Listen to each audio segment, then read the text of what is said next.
thé.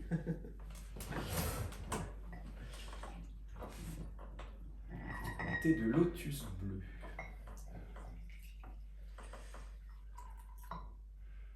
Bon. Alors, de quoi parlons-nous? Bonne question. Alors, ce que je vais faire, peut-être, c'est que je vais prendre le son au plus près de nous, parce que parfois, quand il est un peu loin, il est moins bon. Donc, je vais quand même prendre le son. Très bonne idée. Voilà. Hop, comme ça, il est là. Et il prend le son près. Alors, je pense qu'on pourrait parler... J'ai vu dans ta chambre beaucoup de livres sur l'évolution. Donc, on pourrait poser la question de l'évolution. Est-ce que l'évolution est guidée par le hasard et la nécessité? Est-ce que l'évolution est créée par un Dieu in extenso?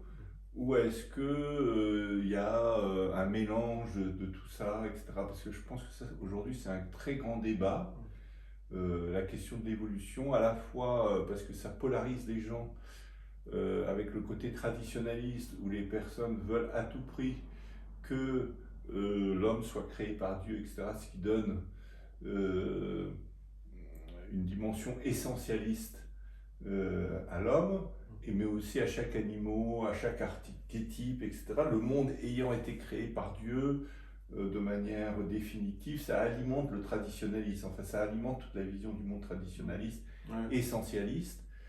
D'un autre côté, on a l'évolution de la science qui montre qu'au contraire, le monde est parti de rien, d'un Big Bang. Enfin, ceci dit, même le Big Bang a recréé la possibilité d'une création par Dieu, parce qu'avant le Big Bang qui est là, en plus le Big Bang est très très bien réglé, donc qui a fait le réglage, enfin ça ouvre plein de questions. Mais après, scientifiquement, on sait expliquer dans ces grandes lignes l'évolution du monde. On a du mal avec effectivement l'apparition de la vie, on ne sait pas trop comment l'expliciter. Mais quoi qu'il en soit, on voit bien qu'il y a la possibilité d'un déroulement où les choses sont explicables par les lois scientifiques. Donc peut-être on pourrait reparler de ça et peut-être parler des différentes positions des uns et des autres vis-à-vis de cette question. Et le caractère peut-être le caractère limitatif de chaque position d'ailleurs. Ok. Bon, bah, écoute, alors je me lance. Oui, oui. Bon, disons que il faut voir le processus global. On part, disons, d'une vision du monde dans laquelle l'homme est en immersion dans la nature, complètement immergé dedans et dépassé par elle, et tout est sacré. À un moment donné, avec les religions notamment monothéistes, le divin s'expatrie dans l'au-delà, dans le céleste, et il devient transcendant, ce qui permet de libérer l'immanence de la sacralité, ce qui a un intérêt quand même, parce que à partir du moment où le monde, et notamment la nature, n'est plus sacré, on peut faire des choses. Parce tout ce qui est sacré, on n'y touche pas. Tu es d'accord avec ça? On ne va pas profaner le sacré. Oui, alors ça, j'avais pas vu absolument. Ce lien. C'est très intéressant ce que tu soulignes là. C'est que déjà dans l'agriculture, il y a une profanation. Alors que les civilisations du type chasse-cueillette, et on le voit avec les cultures qu'on a pu, les éléments culturels qu'on a pu retrouver ou qui sont restés dans certaines tribus isolées d'Amazonie, etc. On voit bien que dans cette perspective, disons, chasseur-cueilleur, dans cette perspective des cultures premières, effectivement, tout est sacré. Le rocher est sacré, la rivière est sacrée, l'oiseau est sacré. Alors même d'ailleurs, on retrouve ça d'ailleurs un peu mis en scène dans Avatar, même quand on va tuer un animal, on prend des précautions, on le remercie, etc. Simplement, il n'y a pas vraiment de processus d'évolution possible quand tout est sacré, qu'on peut toucher à rien. Ah oui, oui. Et donc le fait de désacraliser l'immanence permet d'enclencher ce processus du progrès qui va transformer le monde en quelques siècles et qui est lié justement à la modernité qui a désacralisé la nature, le monde, l'immanence. Alors à partir de là, il y a un autre problème qui se pose, c'est qu'évidemment lorsqu'on désacralise, on risque aussi de détruire, puisqu'il n'y a plus rien qui nous retient de détruire. Tandis que l'ère religieuse et celle qui était encore avant, qui sacralisait aussi l'immanence, aboutissait à ce qu'au moins on respecte l'écosystème, on pourrait dire. Sans le savoir, mais on le respectait.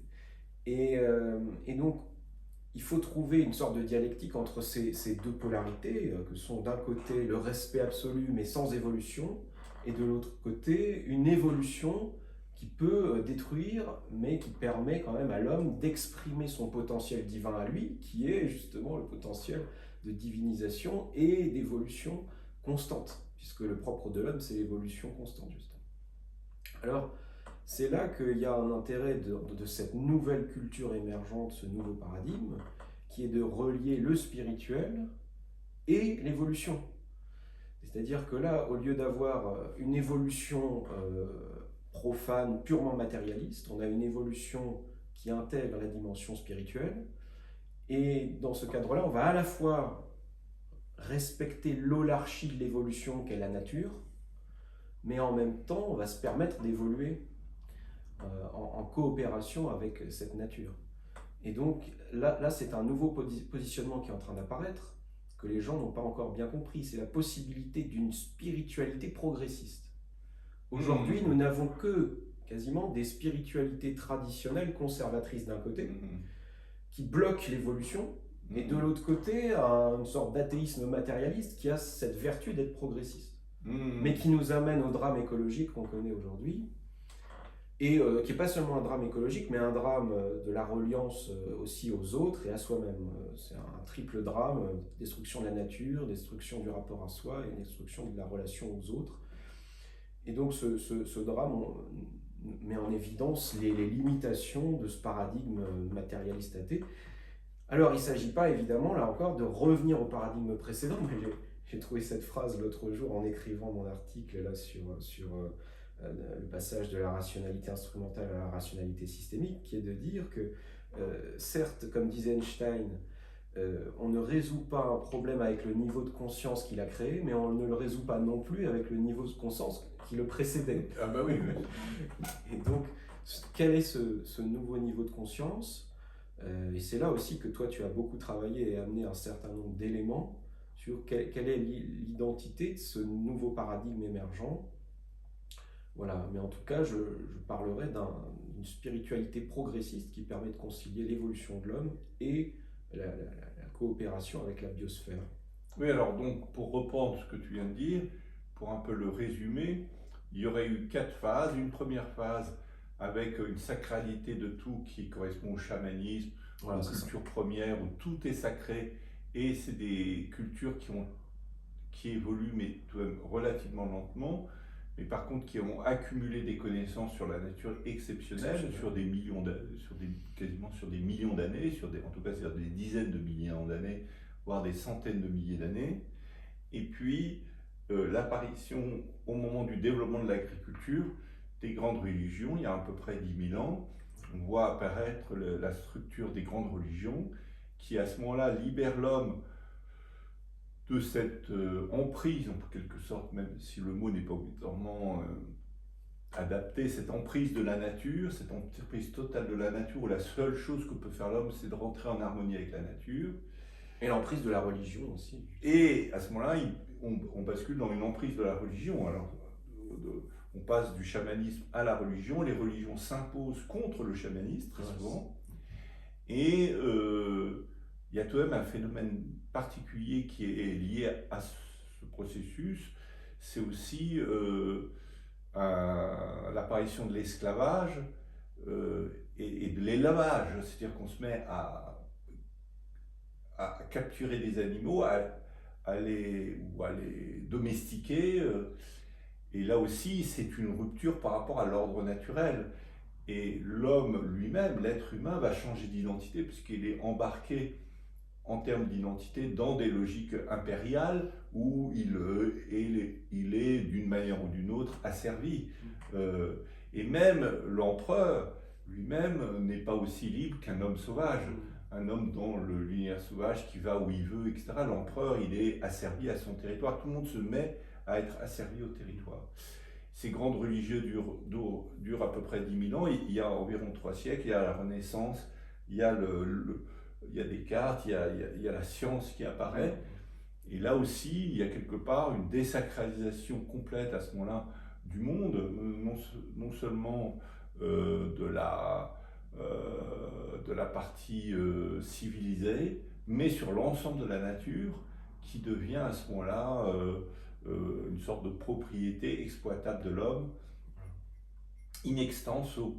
Et au fond, on peut dire que l'ère industrielle va se construire sur cet usage exponentiel de la nature et aboutit effectivement à une sorte de catastrophe à la fois naturelle, mais aussi, et ça j'ai bien aimé que tu dises ça, quelque part de la relation de chacun à lui-même, et aussi de la relation à l'autre. Parce que si l'autre n'est plus qu'un instrument de ma science, si l'autre n'est plus qu'un élément de ma productivité, si l'autre n'est plus que une sorte d'agent historique que je peux instrumentaliser pour des idéologies, à ce moment-là, on arrive à une déshumanisation très très profonde qui a été caractéristique du XXe siècle, à la fois d'ailleurs dans le nazisme, dans l'esclavage qui a précédé,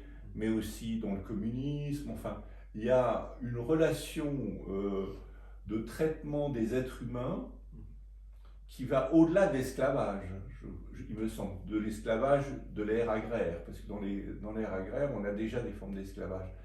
Mais en quelque sorte, l'esclave reste une identité. Il n'y a pas cette sorte d'absolue volonté d'anéantissement qu'on a vu dans la dernière guerre avec les holocaustes et même avant dans la conquête de l'Amérique où les pauvres Indiens, les habitants, les autochtones sont balayés par... donc là, il y a quelque part dans l'ère industrielle quelque chose qui est à la fois une dénaturalisation de la nature.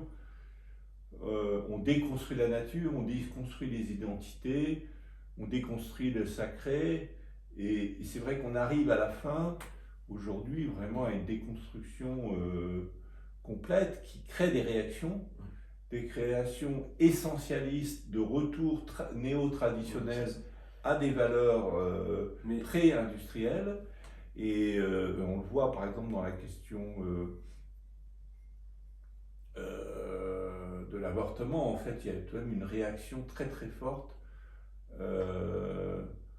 à la question du respect de la vie. On pourrait dire que c'est vraiment une sorte de retour en arrière dans des valeurs plus traditionnalistes qui sont portées par des gens profondément traditionnalistes. Et d'un autre côté, on a aussi des personnes qui veulent continuer à déconstruire dans la logique de la modernité, en allant jusqu'au bout de la déconstruction, et ça donne à ce moment-là, on va télécharger nos cerveaux sur les ordinateurs, on peut faire des enfants en éprouvette, il n'y a plus d'hommes, plus de femmes, c'est un choix que chacun fait. Enfin, en fait, on voit bien qu'à la fin de cette ère industrielle, on a affaire à une volonté de certains d'aller jusqu'au bout de la déconstruction et de la logique purement rationnelle et instrumentale, et d'un autre côté, on a des réactions très très fortes d'un retour à un ordre traditionnel, néo-religieux, néo-essentialiste. Voilà. D'ailleurs, si on est rigoureux dans la logique régressive, il ne faut pas seulement, comme voudraient la plupart des décroissants, revenir à l'ère agraire, mais revenir carrément à l'ère chasseur-cueilleur. Et d'ailleurs, les penseurs les plus rigoureux en matière justement de régression sont des gens qui disent ça. J'ai rencontré notamment quelqu'un comme Thierry Salentin, qui était un anthropologue qui vivait parmi les Indiens de Guyane, Et il disait, mais c'est ça la solution, c'est de revenir, parce qu'en fait, la crise écologique, elle commence dès la rupture de l'élevage et de l'agriculture, en fait. Ah oui, alors Il y a même, déjà mais une, même, une sortie même de alors l'ordre naturel à ce moment-là. oui, oui, alors là, tu as tout à fait raison. Et Et on a découvert que même bon, le développement du carbone dans l'atmosphère est très lié au développement industriel parce que c'est l'usage du charbon. Mais par contre, il y a déjà une instrumentalisation de la nature très forte. Et voilà, c'est ça. dès l'apparition des premiers hommes, Voilà. il y a aussi une chute de la faune, C'est pour ça que... de la faune préhistorique. Et alors on ne sait pas encore exactement pourquoi, si c'est lié à l'homme ou pas. C'est encore en discussion, parce que là on retrouve... c'est difficile à dire.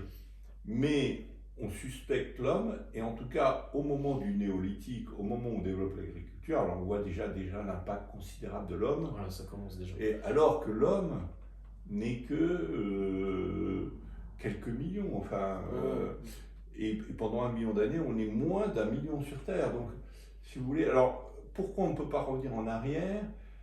C'est parce que c'est justement ces chiffres. C'est-à-dire que la chasse-cueillette est compréhensible uniquement dans un contexte ça, oui. où nous sommes un mammifère parmi les autres. C'est 500 millions de chasseurs-cueilleurs. C'est ça, voilà, c'est ça. Et si on veut revenir aux chasseurs-cueilleurs, on doit revenir aussi aux chiffres des chasseurs-cueilleurs. Mais oui, c'est ça, oui.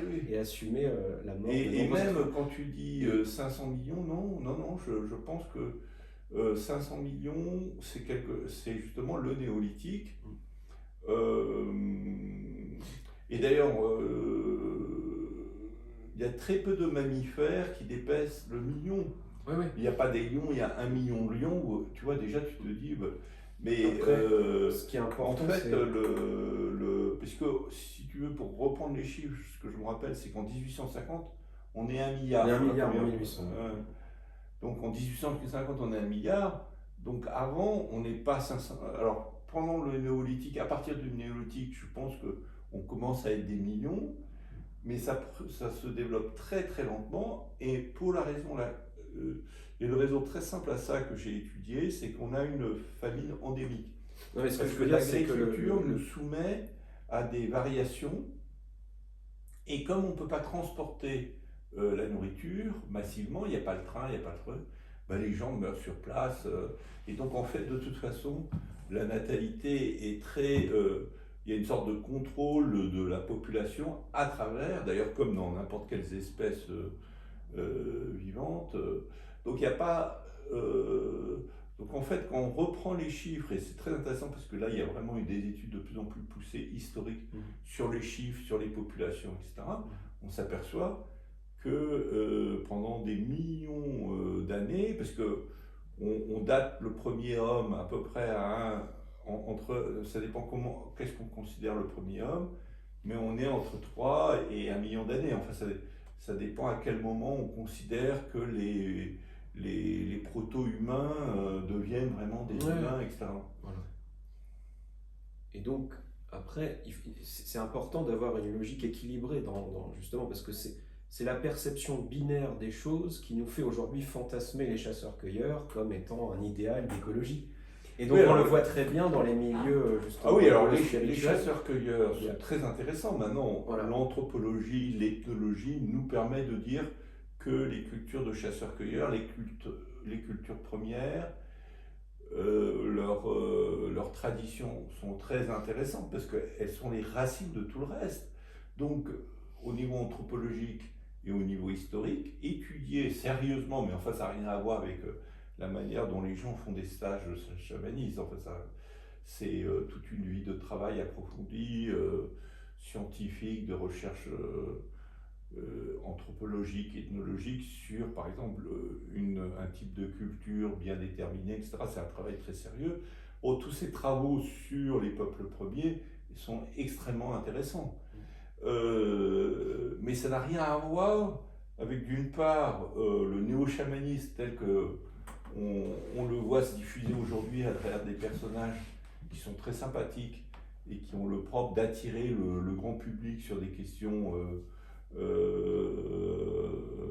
intéressantes, mais, ça n'a rien à voir avec le véritable travail, en quelque sorte, de ce qu'était à l'époque être un chaman, qui impliquait toute une vie de travail euh, et et aussi des épreuves qu'on a du mal à imaginer aujourd'hui. Après, oui, mais ça, tu sais, c'est quand on arrive à la fin d'un paradigme, souvent on a besoin de revisiter, alors de manière plus ou moins fantasmée, comme tu le dis, des paradigmes précédents pour trouver de l'inspiration, pour aller. Donc tout ça est un mouvement non linéaire où on revisite des éléments du passé en allant jusqu'à la racine avec l'ère chamanique.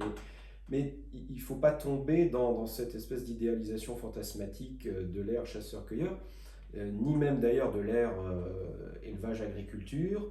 Alors pourquoi on peut pas reculer? Ça, c'était la question aussi qui est... Voilà, c'est ça, oui. Ça, c'est important de le dire, parce que sinon les gens se rêvent d'un recul. Pourquoi on peut pas reculer? Parce que, d'une part, d'ailleurs très tristement,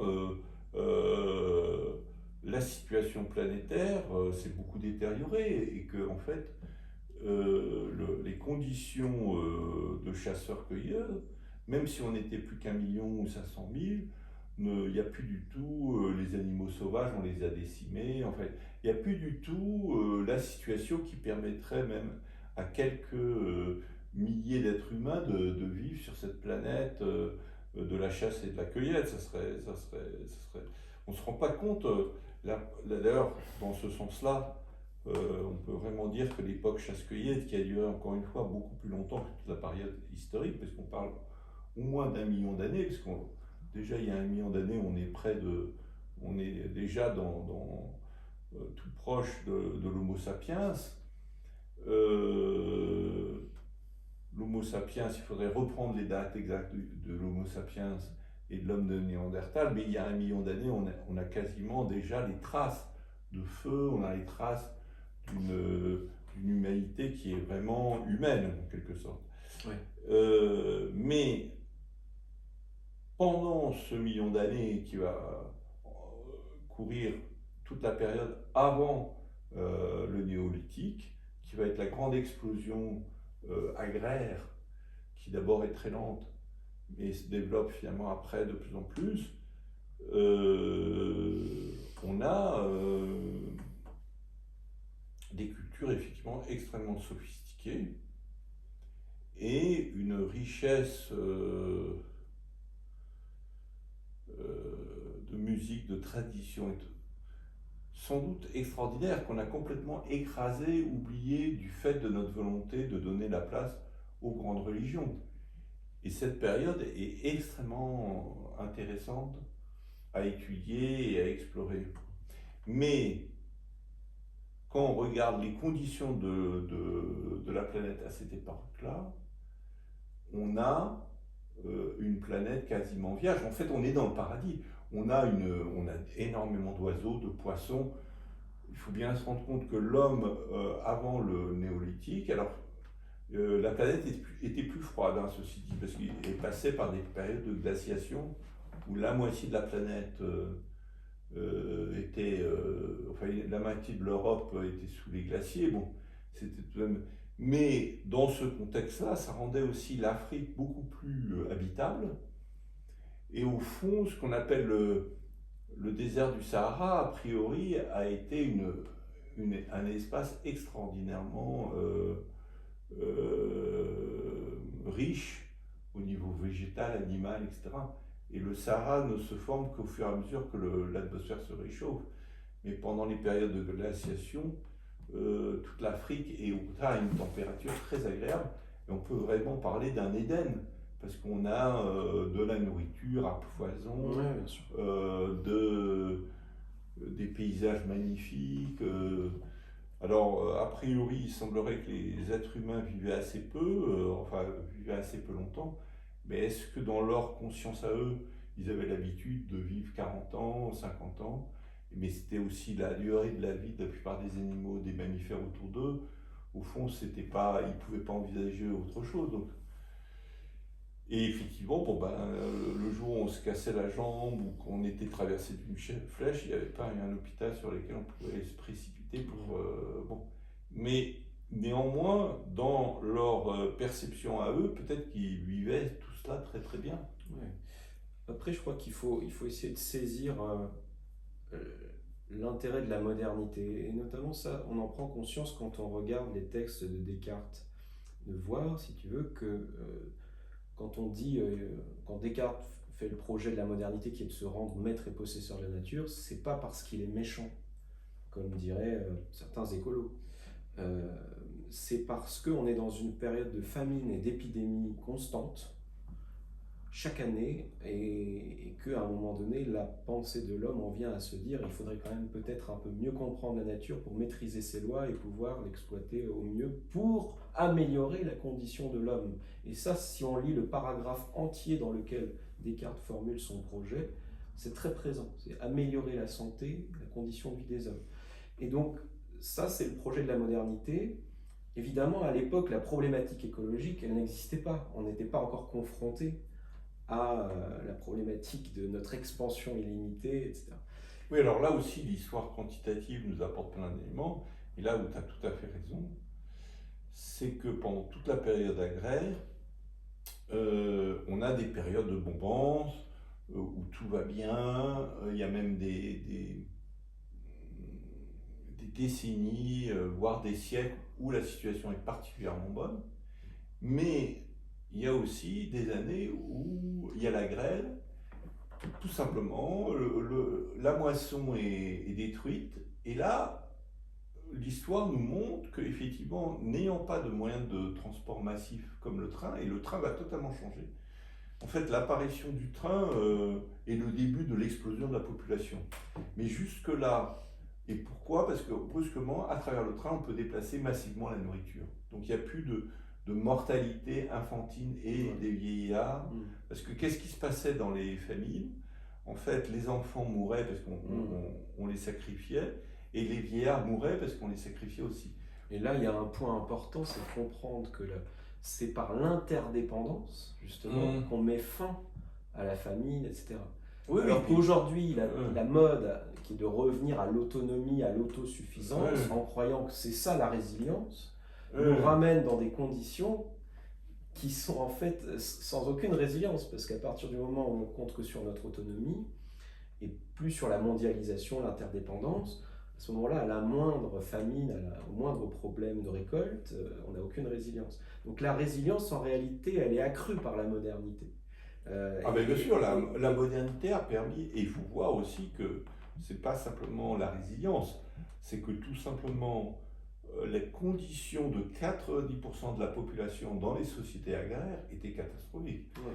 Ils mouraient à 40. Alors peut-être même on pourrait dire que dans toute cette partie agraire, il y a eu vraiment, d'ailleurs c'est un peu ce que racontent certains livres, comme la Bible. C'est-à-dire que ça a été une chute, parce que finalement, les êtres humains qui vivaient librement sur des immenses espaces, avec une autonomie de chacun, se retrouvent engagés dans des empires, dans des guerres incessantes entre empires, entre royaumes, sous des monarques ou des systèmes autoritaires, parfois d'une violence inouïe, parce qu'il faut voir... par exemple, les cultures mongoles, comment ils traitaient les populations lorsqu'elles étaient envahies, etc. Donc, les 10 000 ans d'histoire sont tout de même tragiques pour 90%, 99% de la population. Et les Misérables de Victor Hugo décrivent un peu cette population à la fin de l'ère agraire et au début de l'ère industrielle. Et je pense que Les Misérables de Victor Hugo, c'est encore un peu arrangé par Victor Hugo pour que ça soit pas complètement désespérant, mais c'est bien pire encore, quoi. Voilà, après ça va être remplacé aussi par l'aliénation industrielle moderne, bien décrite après par Zola, Germinal, etc. Exactement. Donc chaque paradigme apporte quelque chose d'important à l'humanité, atteint ses limites et doit être dépassé par le paradigme suivant. Et donc à un moment donné, la modernité apporte quelque chose qu'il faut reconnaître et que trop souvent aujourd'hui les adversaires de la modernité ne voient pas, parce qu'ils ont une pensée binaire. Et à partir du moment où on arrive à reconnaître l'apport et la limite en même temps, on peut entrer dans une logique évolutionnaire qui est de dire, ok, comment on va intégrer cet apport tout en dépassant le paradigme en question. Et c'est là que la postmodernité qui s'ouvre avec son nouveau paradigme aussi, puisqu'on parlait de l'évolution au départ, un paradigme post-matérialiste avec une compréhension plus spirituelle de l'évolution, apporte quelque chose. Parce qu'il faut bien comprendre la dynamique. À un moment donné, le sacré, le divin est expatrié dans le ciel, ce qui permet donc ce processus d'évolution formidable, mais aussi cette aliénation considérable de l'homme et de la relation entre les hommes. Et la dynamique consistant à comprendre la dimension spirituelle de l'évolution rapatrie le divin dans l'immanence. Si cette évolution a un sens, et notamment un sens spirituel, c'est-à-dire si cette évolution n'est pas seulement matérielle, mais si c'est une conscience en autodéploiement, alors à ce moment-là, nous sommes dans le divin, nous sommes situés dans la conscience. Et là, tout redevient peut-être pas sacré, mais spirituel. Oui, alors là, il y a une mutation profonde qui fait qu'à ce moment-là, on peut considérer Sri Aurobindo et Teilhard de Chardin. Alors c'est intéressant parce que Sri Aurobindo, c'est l'Asie, et Teilhard de Chardin, c'est l'Occident, mais c'est des gens aussi qui connaissent mutuellement l'Orient et l'Occident. Et il y a vraiment cette idée que, effectivement, oui, il y a évolution. Ils reprennent en fait tous les apports de la science, mais ils redonnent un sens spirituel à cette évolution elle-même. Et ça, à ce moment-là, ça redonne les bases d'une pensée évolutionnaire intégrale qui mixe à la fois les données de la science, mais aussi le fait que l'aventure cosmique, c'est pas essentiellement uniquement des atomes matériels, mais aussi de la conscience en fait.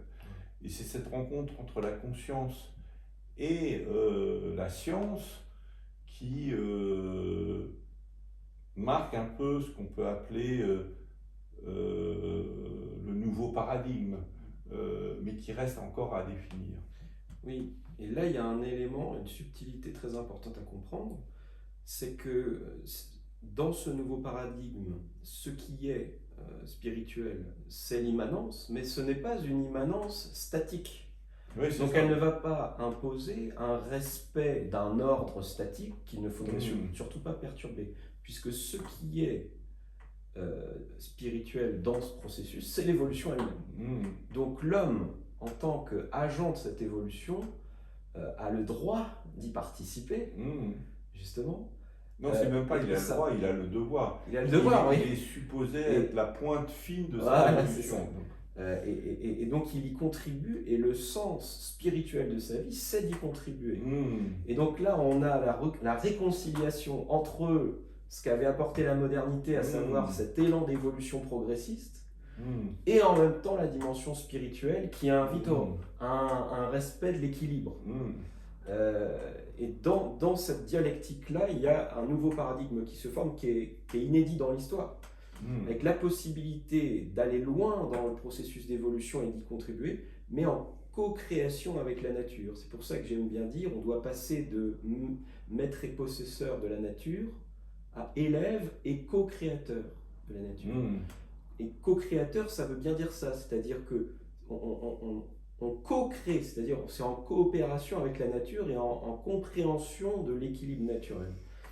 Et ça, oui, je pense que là, tu touches du doigt quelque chose de très intéressant qui est en train de se passer à travers le biomimétisme, oui, notamment. Et aussi l'étude des différentes espèces animales. Tout ça, c'est à quel point l'homme, en étudiant la nature, découvre l'intelligence de la nature, exceptionnelle, alors que c'est vrai qu'on décolle, on voit décoller l'ère industrielle dans un contexte où tout de même la nature est vraiment considérée comme une frustre esclave, alors que vraiment aujourd'hui, je pense que on n'est plus du tout dans cette logique, on est vraiment en train de se dire Ouais.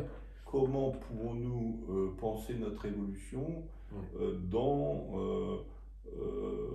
sans perdre notre créativité, mais en respect de nouveau de la nature. D'une certaine manière, on retrouve, mais d'une manière très différente, le sacré des peuples premiers. Et c'est d'ailleurs c'est pour ça que beaucoup d'intellectuels de notre temps sont tellement intéressés par les peuples premiers, parce que d'ailleurs quelque part leur sagesse apparaît très inspirante pour nous, de la même manière que le fait d'étudier en détail scientifiquement les abeilles nous permettent de mieux comprendre nos sociétés, etc. etc. C'est ça, c'est vrai que intuitivement, les cultures premières avaient compris le caractère systémique des choses.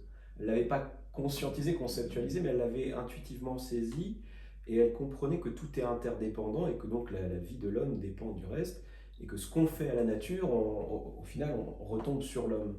C'est ce que n'a pas du tout compris la modernité. Quand on lit Descartes, il dit bien, moi quand j'emploie le mot de nature, je ne veux pas parler d'une déesse, je veux parler de la matière.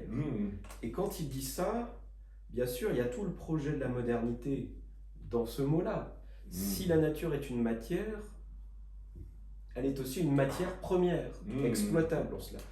Et quand il dit matière, il dit aussi autre chose. Il dit que la nature est un stock brut. C'est-à-dire qu'il n'y a pas une interconnexion dans la structure de cette matière. C'est-à-dire qu'il n'y a aucune compréhension du caractère systémique de la nature. Quand Donella Meadows explique ce qu'est la systémique, elle prend un autre exemple. Elle dit, qu'est-ce qui, par exemple, en tant qu'ensemble, n'est pas systémique ? Elle prend l'exemple d'un tas de sable. Un tas de sable, c'est juste un amoncellement de grains de sable. Vous pouvez d'ailleurs enlever des grains de sable, ça ne va rien changer dans la structure.